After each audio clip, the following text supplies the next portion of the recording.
Carolyn Conley here to take you through the week that was on HRTV. Faced with a lot to live up to, Zenyatta's half-brother Super Spectacular made his debut on the dirt at Belmont. God, it's always a pleasure when you see half-brothers and sisters to superstars like Zenyatta, appropriately named Super Spectacular. Yeah, Lentinor and Nicanor send their regards to Super Spectacular because they know what it's like times 20 being full brothers to Barbaro, and so much attention goes towards these horses. We will give him attention because it's an interesting story, but the reality is he's got several published workouts leading up to this debut. There was a gap in his work at one point, and the fact that Seth Benzel, only a 3% trainer with firsters, don't get overly excited at with this horse's debut race. Now, hey, I'm excited about his pedigree. Now, whether he wins or not first time out, you know, Zenyatta, she's perfect, but she did make a late start. Not till 3 as he's doing, but just to lay eyes on him with her record. Absolutely. Is part of the fun of the game. It's same bloodlines, as blue as they can possibly come in this game of thoroughbred horse racing. 1.15 million. Keeneland September graduate. So hopefully you'll get a good experience. The math is on. I'm kind of with you on the idea that perhaps not a huge performance today with that gap from May 22nd clear back to April 18th. Super Spectacular on the far outside, but too much to do here as Monsignor comes down to the final 100 yards with a clear lead. And it is Monsignor who scores by almost 3 lengths. So we saw a little run from Super Spectacular late, sort of as predicted by Andy Serling, noting the like pedigree. His sister. Yeah, late run half to Hanging Zenyatta wide. by Giants Causeway. But Monsignor took them gate to wire under Alan Garcia. Trainer Rick Matee joined race day to talk about Desert Party's return to U.S. racing at Philadelphia Park. How do you explain that effort in the Godolphin Mile, and what is his status right now? It really is hard to explain that performance. I mean, he ran a big race off a layoff and winning the Mahab El Shamal over 6. And it could have been off a long layoff like that, almost a year layoff. He just bounced coming back in about, I think it was about 3.5 weeks. I don't know, something like that. And it could have been he just reacted to it, but it was really unlike him just not to pick his feet up. He didn't get a good post in that one-turn mile out there, but still, it was he didn't do any running at all.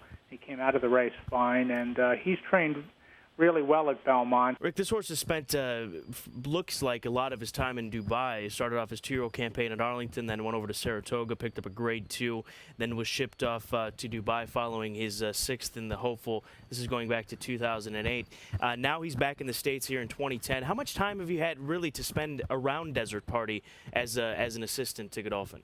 Well, we've been around him for the last, of course, Owen had him as a 2-year-old. Owen Hardy had him when he campaigned for Darley as a 2-year-old.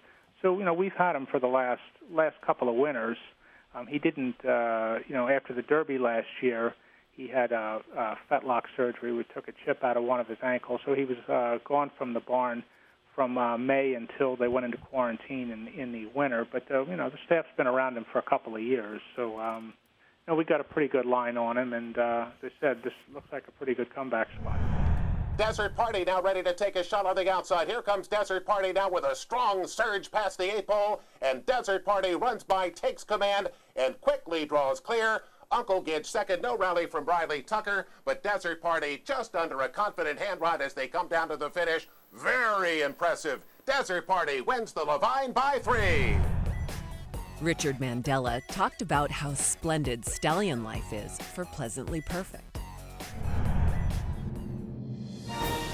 Congoy Medallion d'Oro in a pitched battle here in the Classic. Heads apart for the lead, and Pleasantly Perfect trying to mow them down with 100 yards to go. They're down it around the outside, and they're coming down to the finish, and it is Pleasantly Perfect. Man, oh, Mandela, what a day. What a day for trainer Richard Mandela. Was it 3.5 or was it 4 he won this afternoon? Pleasantly Perfect is very aware of his surroundings. He does not. He's very intelligent about it, but if something is different, he frets about it for a little bit until he realizes that everything's okay and he's it's not gonna mess with his day too much. So he is a little more unique in that way. I think it's a different type of intelligence he has. He definitely wants things to be to his liking. the great ones seem to develop that, and they tend to know how to pose for a picture, and it's just something they seem to adapt to. I guess when you win the Pacific Classic, the Breeders' Cup Classic, and the Dubai World Cup, you know you've accomplished something pretty special, and he carries himself that way.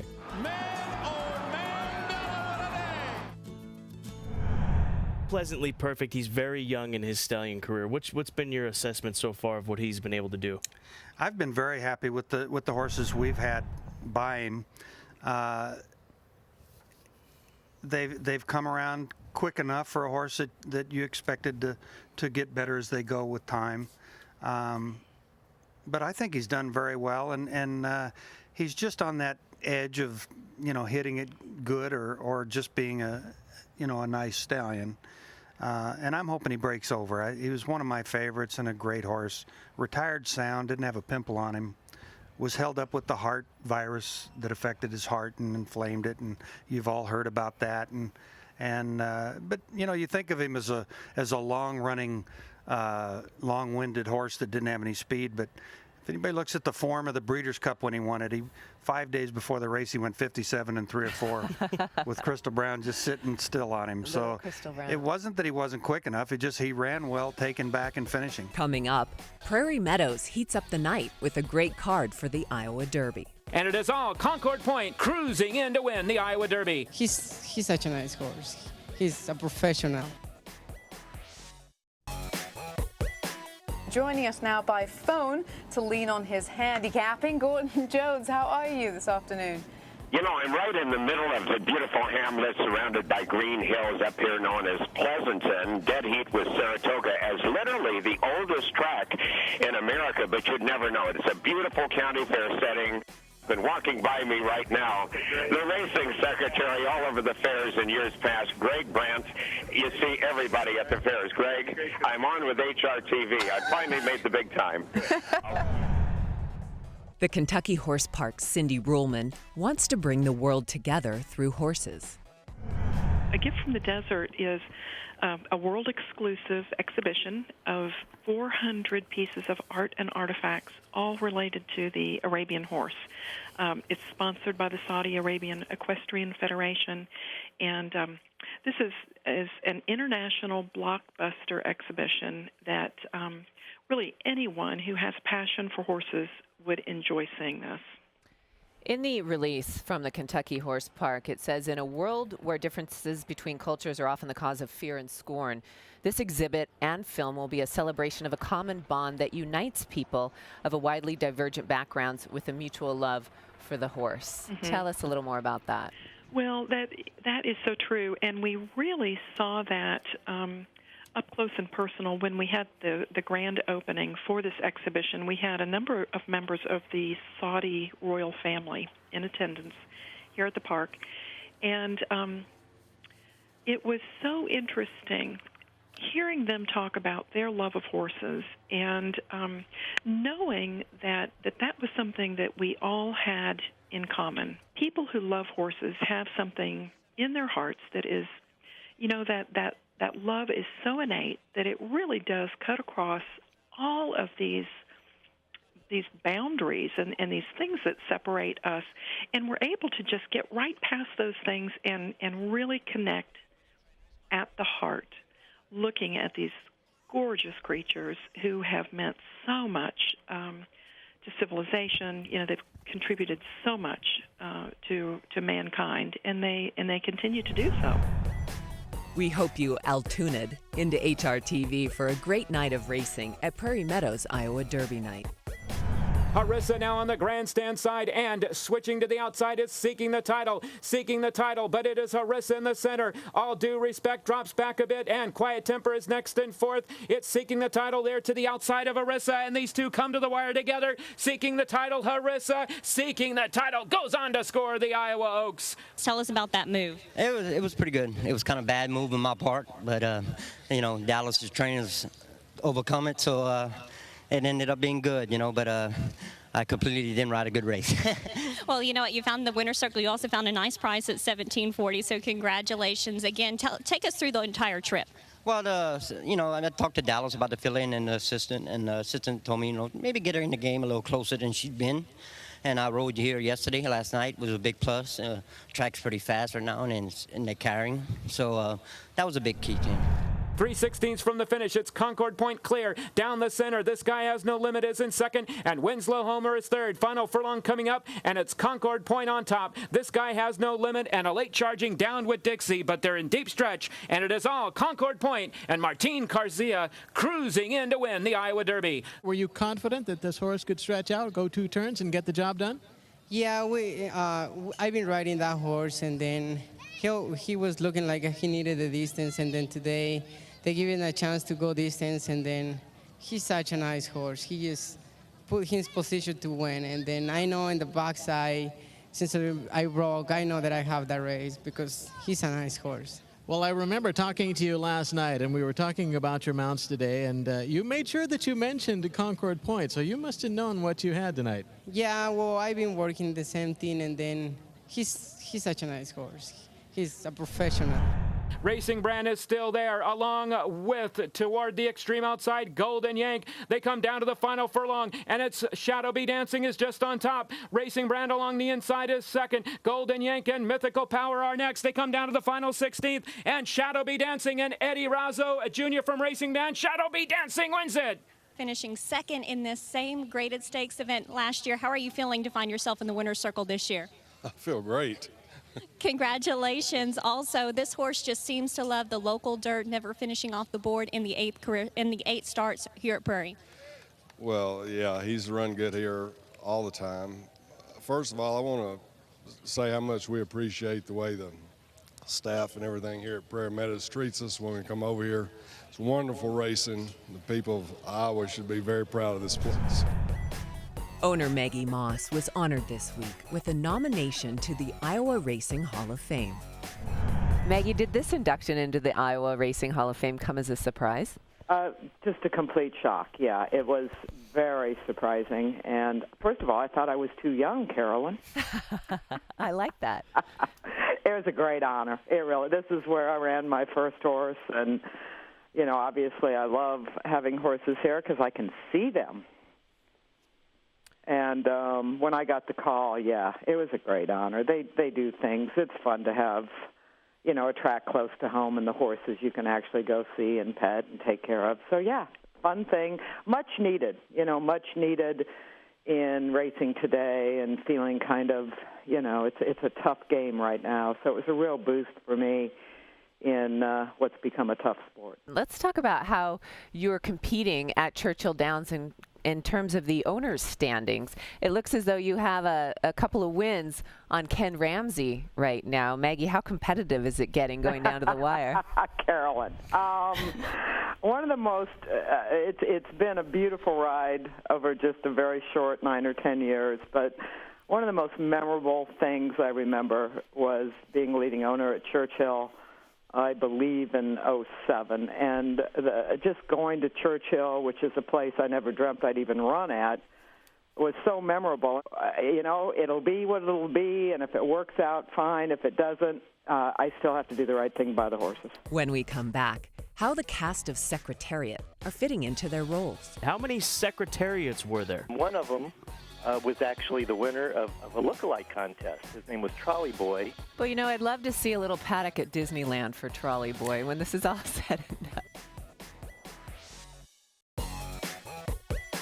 Quickly do a bullet drill here. You've done some good work. We're going to do a little geography bullet drill for you.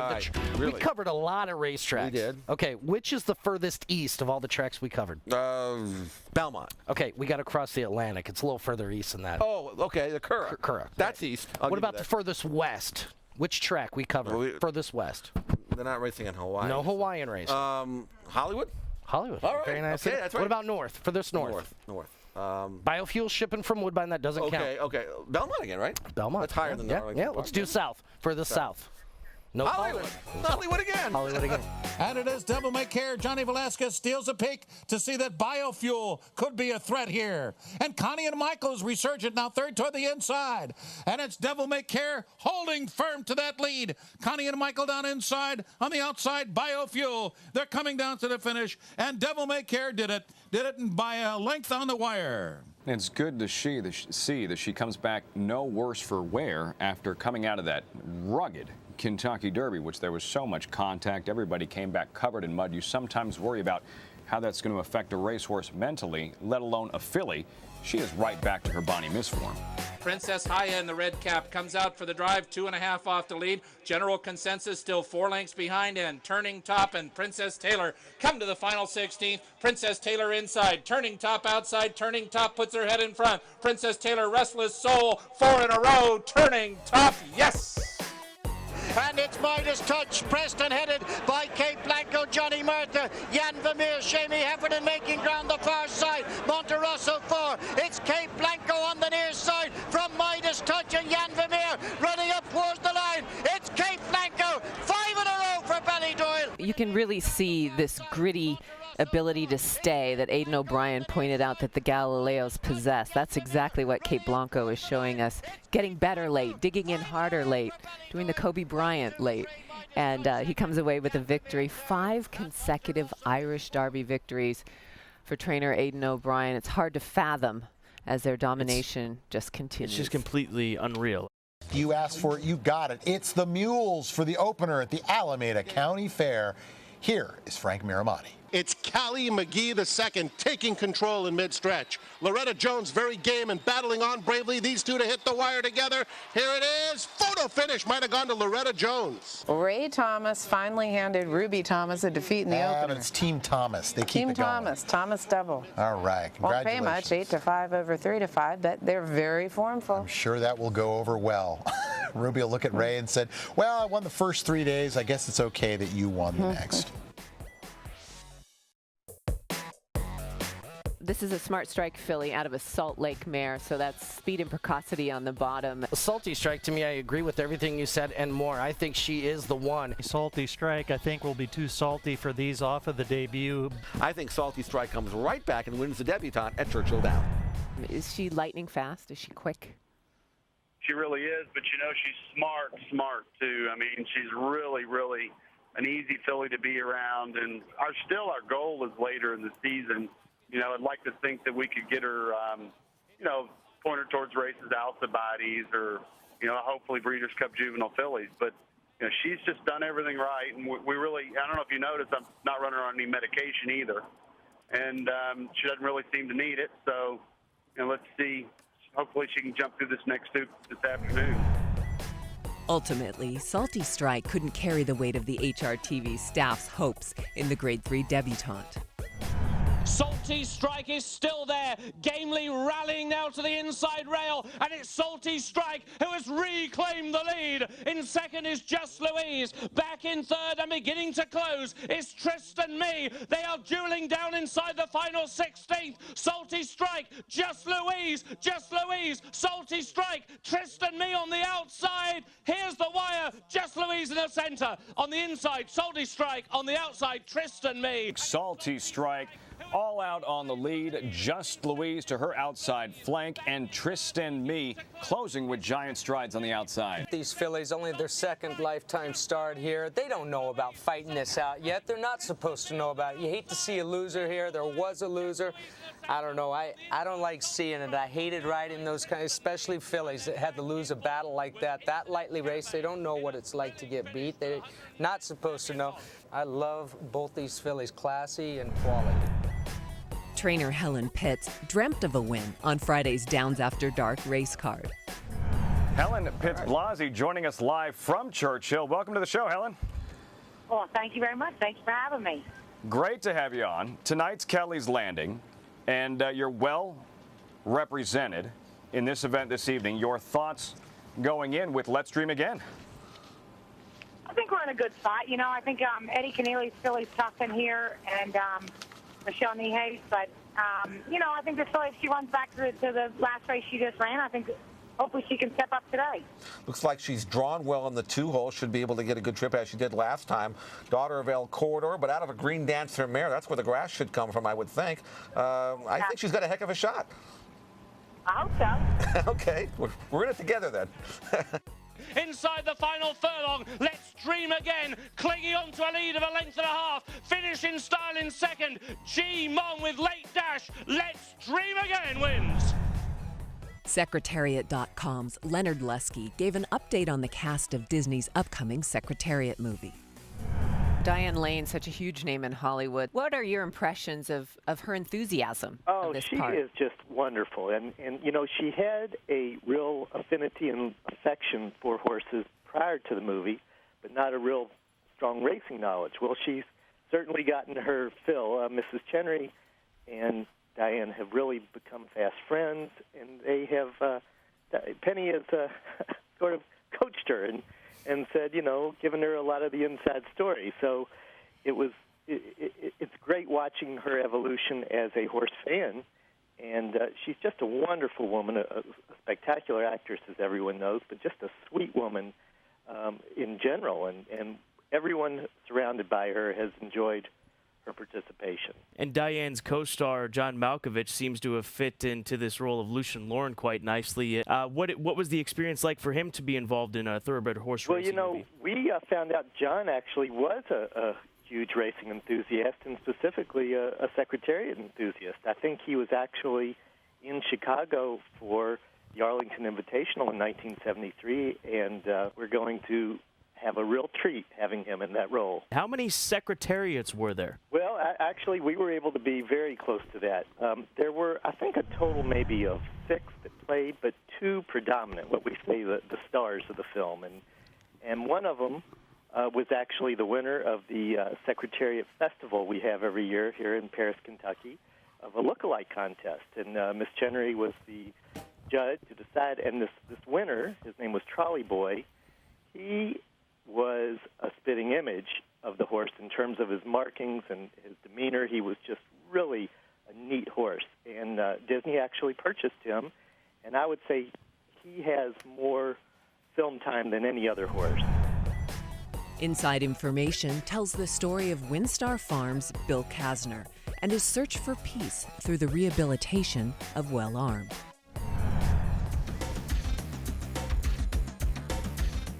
I sent Well Armed to Owen Hardy at Santa Anita and told him to not be afraid to train this horse. Bill warned me in advance that I was going to get some calls from the farm personnel saying that the horse was messed up and he's not going to make it, and to just ignore all that. Well Armed did his part. He returned to the races nearly 5 years to the day the Kasners' lives were rocked by a blast in the night. Well Armed's running style is he likes to go to the front and catch me if you can. Heads a turn for home, and Well Armed showing no signs of slowing down yet. He's still clear by 3.5. Coming for home, and Well Armed is still clear. Down the center of the track, Heat Seeker's coming flying late. Well Armed, Heat Seeker. I believe Well Armed might have just held on. During this time, Bill found comfort with the success of the Windstar Farm horses, and he honored his daughter Carrie's memory by adding her initials to the Windstar Farm silks. Carrie lets herself be known that she's there with us, and she was definitely there. She comes around quite often. In a testimony to his owner's horsemanship and perseverance, over the next 16 months, Well Armed earned nearly $1.5 million. But the biggest reward was still to come. It would be both monetary and very personal. It was the $6 million World Cup in the Islamic Emirate of Dubai. That's all for this week on HRTV. Here's a look at what's coming up next week.